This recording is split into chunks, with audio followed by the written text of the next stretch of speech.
Hello, welcome to my channel Science with Mosmi. Let's start our chapter. Today we are going to start NCERT textbook of science class 9 chapter 2 part 4 is matter around us pure line by line explanation. For the science of other classes also you can check out in this channel line by line explanation, you can get it. If you like the video then please subscribe my channel, like and share it and press the bell icon so that you can get the notification of the latest chapter uploaded by me. So let's start the fourth part of the chapter. If we find it may be too long, then we'll make the fifth part also. That's why we have planned. We divided the fourth part into two, and we will start part fifth also. So in earlier classes we have completed up to the types of mixture, like the solution, suspension, colloidal types of solution, and now we are going to discuss about how can we obtain pure copper sulfate from an impure sample. Okay, activity number 2.9. Let's start. Take some approximately 5 gram of impure sample of copper sulfate in a china dish. एक चना dish में हमें 5 gram of जैसे impure sample of copper sulphate लेना है. तो फिर इसको क्या करना है, थोड़ा सा पानी लेकर डिजॉल्व कर देना है, फिर फिल्टर करना है. फिर फिल्टर करने के बाद उसको हम इवापोरेट होने के लिए, वो वाटर को जो हमने मिलाया था उसको इवापोरेट होने के लिए छोड़ देंगे, जिससे कि हमको मिलेगा एक सैचुरेटेड सॉल्यूशन. ठीक है, पहले हमने ले लिया कॉपर सल्फेट एक चैना डिश में, उसमें थोड़ा सा पानी मिला लिया, डिजॉल्व कर लिया और उसको फिर फिल्टर कर दिया. नेक्स्ट उसको इवापोरेट कर दिया. तो इवापोरेट करने से हमको मिलने वाला है एक सैचुरेटेड सॉल्यूशन.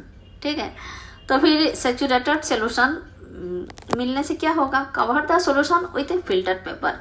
इस सैचुरेटेड सॉल्यूशन हमको कैसे मिलेगा, जैसे कि हमने फिल्टर करने के बाद इवापोरेट कर दिया, छोड़ दिया और फिर फिल्टर पेपर से उसको कवर कर दिया. Leave it undisturb for some times at room temperature and to cool slowly for a day. एक दिन के लिए हमने उसको अनडिस्टर्ब छोड़ के कैसे ठंडा हो जाएगा, कूल हो जाएगा, उसके लिए छोड़ दिया.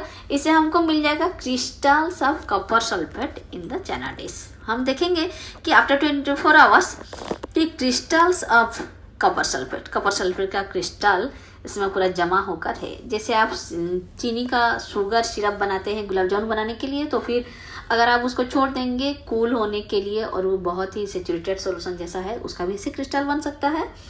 तो the crystallization method is use to purify solid. Crystallization method हमको किस लिए चाहिए, इससे क्या होता है, प्यूरिफाई सॉलिड ने प्योर सॉलिड हमको मिलता है. Crystallization method is use to purify solid. अगर सॉलिड में कुछ इम्प्योरिटी अगर मिला हुआ है तो फिर इसी इम्प्योरिटी को निकाल कर हमको अगर प्योर सॉलिड चाहिए तो हमको अपनाना पड़ेगा crystallization process.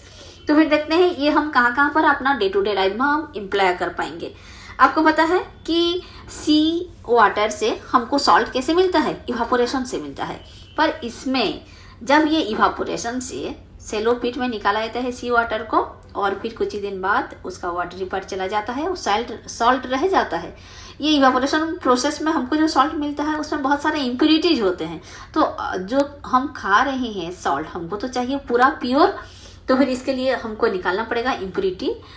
To remove these impurities the process of crystallization is used. इसके लिए हमको यूज करना पड़ेगा क्रिस्टलाइजेशन प्रोसेस. तो क्रिस्टलाइजेशन प्रोसेस है क्या, crystallization is a process that separates a pure solid in the form of crystals. तो pure solid जो है वो क्रिस्टल के रूप में निकल आएगा. ठीक है, क्रिस्टल के रूप में प्योर सॉलिड निकल आएगा, इट्स क्रिस्टल्स निकल आएगा फ्रॉम ए सॉल्यूशन. तो क्रिस्टलाइजेशन प्रोसेस हमें चाहिए कि प्योर सॉलिड क्रिस्टल के हिसाब से निकल आएगा सॉल्यूशन से, इसे कहते हैं क्रिस्टलाइजेशन प्रोसेस. और ये टेक्निक जो है better than simple evaporation technique. Evaporation में भी क्या होता है, पानी चला जाता है, बाकी का रह जाता है. जैसे हमारे होता है कि सी वाटर से नमक निकाला जाता है, पर this is the better procedure. क्यों पता है, क्योंकि इसका 2 कारण है. हमने नंबरिंग कर दिया. नंबर 1 है सम सॉलिड्स डिकम्पोज और सम लाइक शुगर में get charge on heating to dryness. अगर शुगर जैसे सब्सटेंस को हम इवापोरेट नहीं कर सकते, क्योंकि कैसा हो जाएगा, आप अगर कभी ट्राई करेंगे तो देखेंगे शुगर को अगर डायरेक्ट इवापोरेट करने की कोशिश करेंगे तो वो एक ब्राउनिश कलर कैसे चार्ड हो जाता है, उसे चार्ड बोलते हैं. ब्राउनिश कलर होके वो चिपक जाता है. तो फिर इसमें इवेपोरेशन नहीं हो पाएगा। नेक्स्ट, इसमें सम इम्प्योरिटीज में content dissolved in the solution even after filtration. Filter करने के बाद उसमें फिर थोड़ा सा इम्प्योरिटीज रह जाता है, तो on evaporation this contaminate the solid. तो इवेपोरेशन अगर होगा तो फिल्टर करने के बाद जो इम्प्योरिटी रहता है वो सॉलिड में आखिर रह ही जाता है, वो चला नहीं जा पाता। तो फिर ये हमारा इवेपोरेशन से जो नहीं हो पाता, क्रिस्टलाइजेशन से हमारा काम बन जाता है। चलिए आगे देखते हैं उसका एप्लीकेशन क्या है। Purification of salt that we get from sea water. Sea water से जो सॉल्ट मिलता है उसको हम प्यूरिफाई करते हैं, कैसे? क्रिस्टलाइजेशन प्रोसेस से, और हमको मिलता है pure crystal of salt, okay, जो कि हमारे पूरा खाना लायक होता है।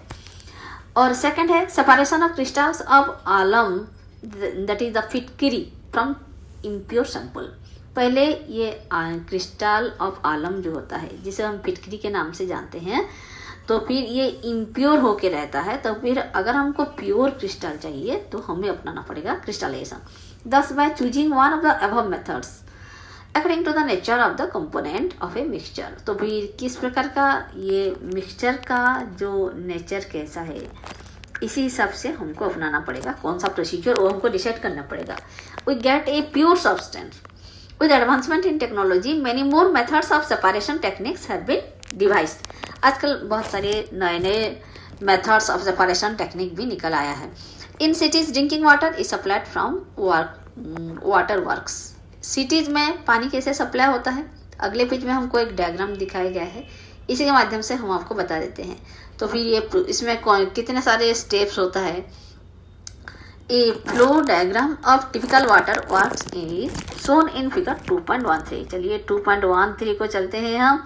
ये हो गया हमारा 2.13। ये देखिए ये हो गया हमारे, सपोज गंगा रिवर है, रिवर गंगा का पानी आकर एक जगह जमा हुआ, वहाँ से होकर वो पानी जाएगा, हमने नंबरिंग कर दिया है 1 2 3 4 और 5 नंबर में पहुँच जाएगा वो आपके घर को।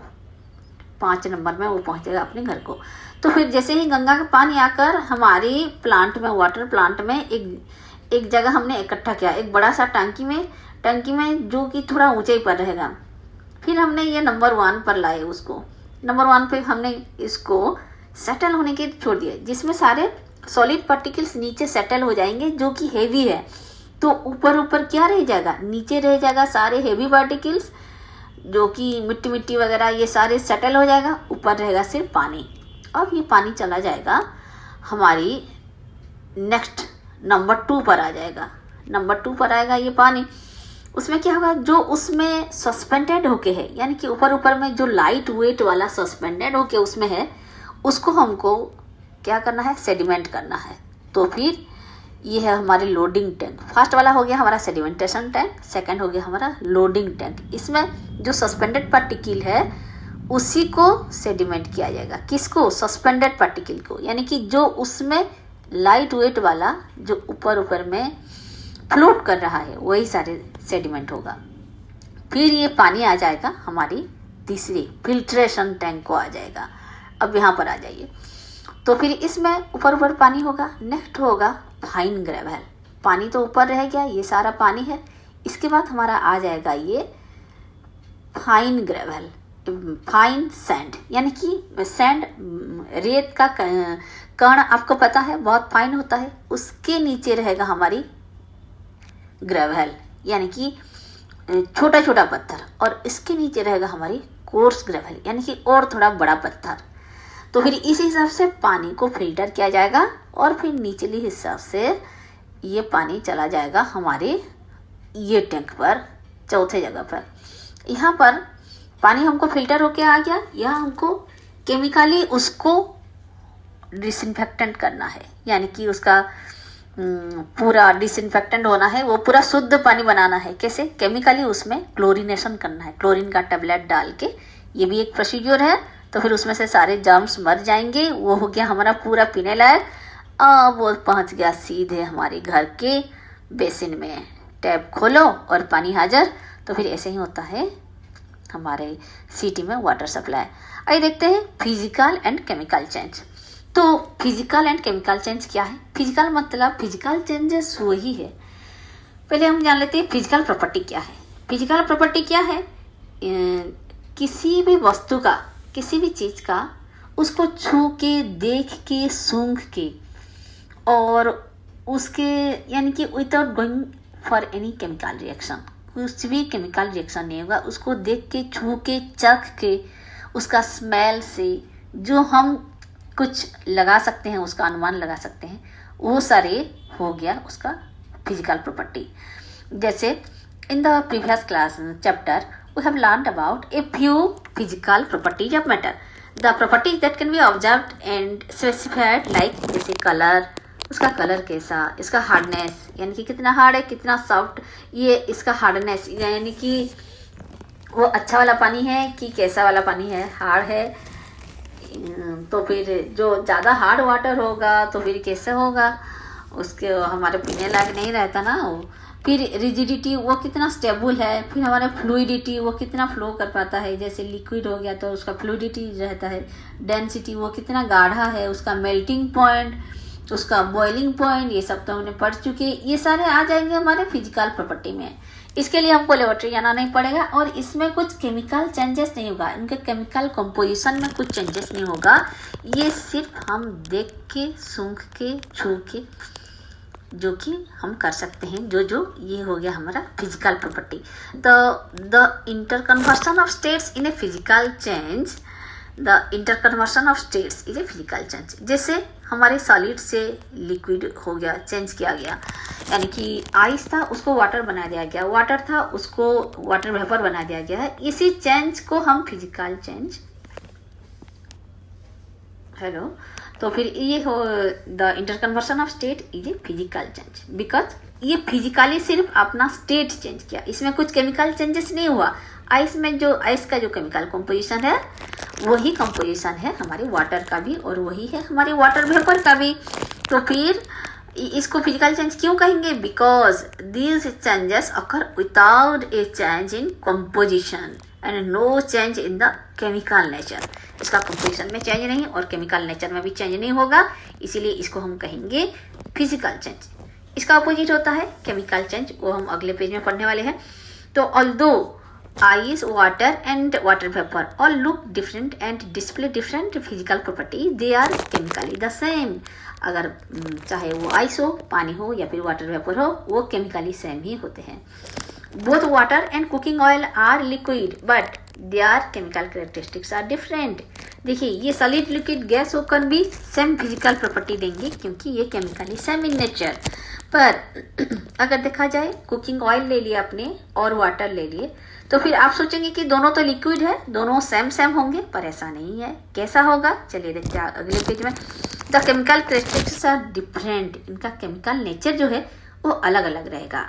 अगर किस किस बात पे वो डिफर करेंगे, चाहे उनका स्मेल में हो, ऑर्डर एंड इनफ्लेमेबिलिटी, यानी कि ऑर्डर मतलब हो गया उनका वो स्मेल, अगर आप उनको सूंघेंगे तो फिर दोनों से अलग अलग स्मेल आएगा। वाटर एक अलग प्रकार का स्मेल देगा और अब सूंघ के भी पता लगा सकते हैं ना कि this is mustard oil, this is some refined oil. At least mustard oil you can prominently sense the quality ki this is mustard oil, isn't, because it gives a specific types of odor. And inflammability मतलब उनका जलने का, जलनशील होता है, ज्वलनशील होता है। पानी जो है, क्या आप पानी में आग लगा सकते हैं? नहीं लगा सकते, पर हमारे ऑयल जो है वो तो इनफ्लेमेबल होता है। We know that oil burns in air whereas water extinguishes, यही तो मैं बोल रही थी। तो ऑयल बर्न्स होता है पर वाटर जो है ये एक्सटिंग्विशर, यानी कि पानी तो आग बुझाने के लिए होता है पर ऑयल जो है वो तो आग जलाने के लिए होता है। तो this is the main difference, it is this chemical property of oil that makes it different from water. तो burning is a chemical change, ये बर्निंग जो है ये एक केमिकल चेंज है। कैसे? क्योंकि during this process one substance reacts with another to undergo a change in chemical composition. तो फिर बर्निंग में क्या होता है, इसका ऐसा चेंज होता है कि इसका केमिकल कंपोजिशन में चेंज हो जाता है उसी सब्सटेंस का। अगर हम पेपर को हमने जला दिया तो फिर पूरा ऐश हो जाएगा, है ना। तो फिर ऐश और पेपर सेम चीज नहीं है। During this process one substance reacts with another to undergo change in chemical composition. तो केमिकल चेंज एक्चुअली क्या है? Chemical change brings change in the chemical properties of the matter and we get new substances. ये बात आपको जानना बहुत ही जरूरी है। ये सारे टर्म्स न्यू सब्सटेंसेस, जब केमिकल चेंज का डेफिनेशन पूछा जाता है तो कुछ की पॉइंट्स होते हैं कि जो लिखना जरूरी होता है, और डेफिनेशन तो ऐसा ही लिखना जरूरी होता है, पर कुछ की पॉइंट्स अब उसको एलिमिनेट नहीं कर सकते। जैसे ये chemical change brings change in the chemical property of matter. किसी मैटर का केमिकल प्रॉपर्टी में वो परिवर्तन लाएगा, चेंज लाएगा, और इससे क्या होगा? We get a new substance, एक न्यू सब्सटेंस का फॉर्मेशन होगा। A chemical change is also called chemical reaction. तो फिर केमिकल चेंज को केमिकल रिएक्शन भी कहा जाता है। ठीक है, ये न्यू सब्सटेंस लिखना आप ना भूलिएगा, ये जरूर याद रखिए। During burning of a candle both physical and chemical changes takes place. जब एक कैंडल बर्न करता है उसका शेप में चेंज होता है, तो फिर वही हो गया हमारा फिजिकल चेंज, और बर्निंग तो केमिकल चेंज होगा ही, ये आपको पहले से कहा गया है। अब चलिए देखते हैं कि what are the types of pure substances. ये हम हमारे कंटिन्यू करते हैं हमारे 5th पार्ट में। Okay, now it's this was for part 4th। Thank you.